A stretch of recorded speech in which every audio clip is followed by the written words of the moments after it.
talking about the consistency that Illinois has had now, making the tournament 5 consecutive years, and there are 34 Division I teams who've never been involved. Yeah. Never been involved. Wow. And 2 of them are in our state, 1 in our city. Well, one team that is involved and still involved, it is the head coach of the Illinois Fighting Illini, Brad Underwood, with us here on Peggy and Dionne. Morning, Brad, and congratulations on the win yesterday. Good morning. Thanks for having me. Yeah, we're excited. Very excited. I feel like I just spoke to you a mere hours ago. How has your team woken up this morning? What's the energy like around the Illini this morning? Yeah, the hotel's abuzz. It's exciting. Our guys are actually kind of just getting up now. It was about 1:30 by the time we got back to the hotel and fed them before they got upstairs. So letting them sleep in this morning and have a little early afternoon practice and then media at the.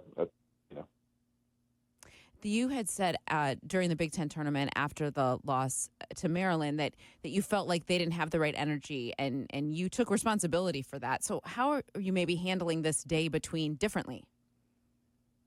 Yeah, myself, the staff, just our engagement with the guys, the focus.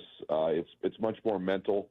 Mm-hmm. Obviously, we're not playing back-to-back days. We've got a day in between, so we've got to be productive today in our practice, and we'll do that. And then it's more a mental day in terms of just getting engaged in a new opponent and what they do, and we'll handle that better than we did in Indy.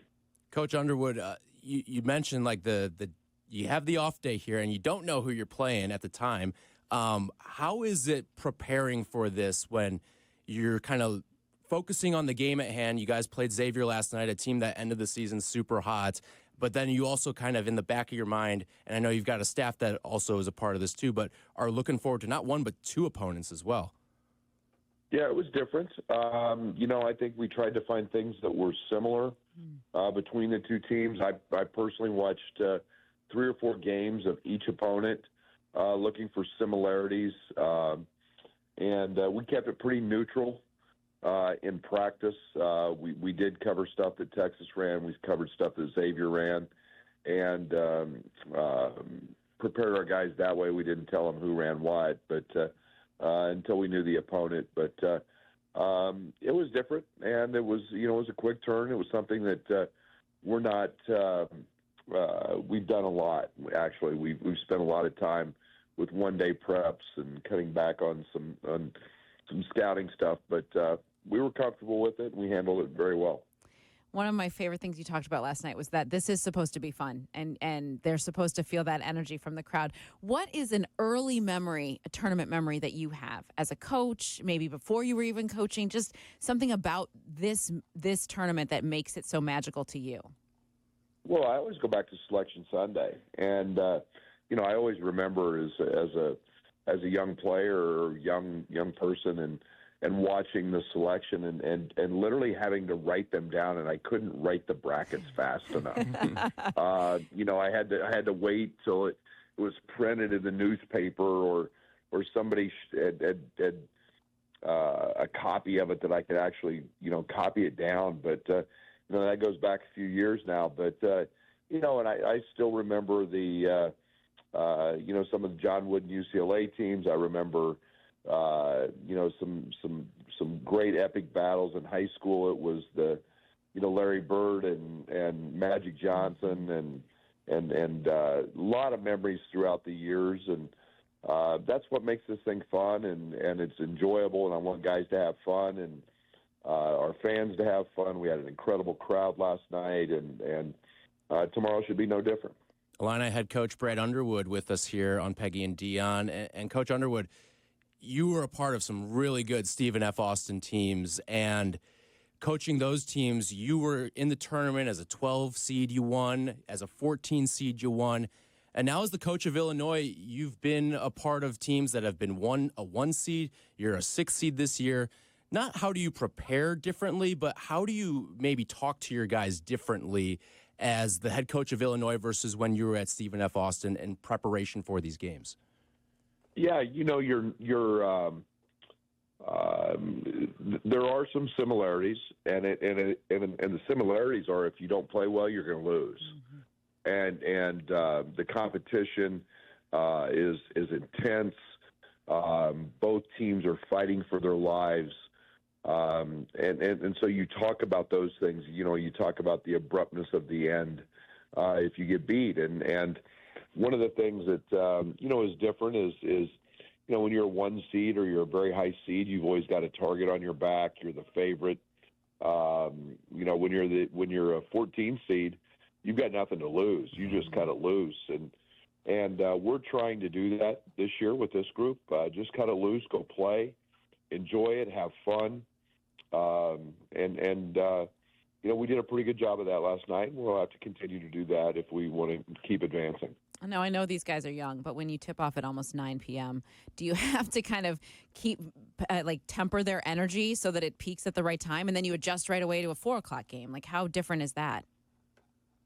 Guys like 9 o'clock games now. Oh. They're those college kids. They're just getting ready to go out at 9 o'clock. Some of us older folks, we've got a couple hours of sleep in already. But no, you adjust. That's one of the beauties of the tournament is TV's going to control time, and we've got plenty of time with the day off. Today's the day to get rested and get the recovery stuff in. We've got a lot of media obligations today, so we'll handle those and get guys to bed and mentally focused and then ready to go tomorrow.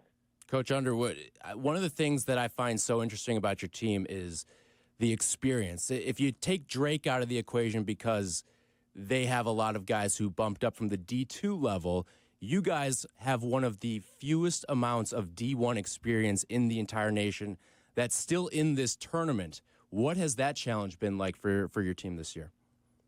Yeah, it's been fun. To me, it's about putting the pieces of the puzzle together. We knew we had talented guys. We knew we had high character guys that wanted to play the right way, wanted to were interested in winning. We're interested in getting better work. A guy like Will Riley's gained 22 pounds since he's been here. It wasn't without challenges. We obviously had a lot of adversity throughout the course of the season. But we have guys who love to play. We have guys who love to win. And that makes it fun as a coach. When you're surrounded by a bunch of guys who care that much, you get invested in that as well. And, it's been fun to help this group do that. And so as your early scout in Kentucky, what do you see as the biggest challenges for you guys to survive and advance tomorrow? Yeah, they're good. They play with great tempo. They're very fast. They're going to shoot a bunch of threes. They're a team that Kobe Brea is one of the elite shooters in the country. The Ortega kid is a young man that we recruited to transfer from Oklahoma. Is a very, very good downhill driver. He's playing at a really high level. Williams, their big kid, is unique in that he's 6'10" and really a point guard. So they've got a lot of very talented players on that team. They've been in and through a lot of the battles of the SEC this year, and their fan base and our fan base will have fun going at it tomorrow in the stands and see who's got the biggest group there. But they're a good basketball team with a great tradition, and we'll have to play well. Yeah, I don't know if you saw this, Coach, but Mark Pope has ponied up for some of the gas money for BBN to drive up from Lexington. So hopefully Illini fans can buy up some of those tickets and continue to support up in Milwaukee. Yeah, absolutely. And I mean, we had an incredible crowd yesterday, great atmosphere, and the arena's a beautiful venue, and it's nice and close to Chicago. So I hope we do buy up all those tickets. All right, Coach. Best of luck.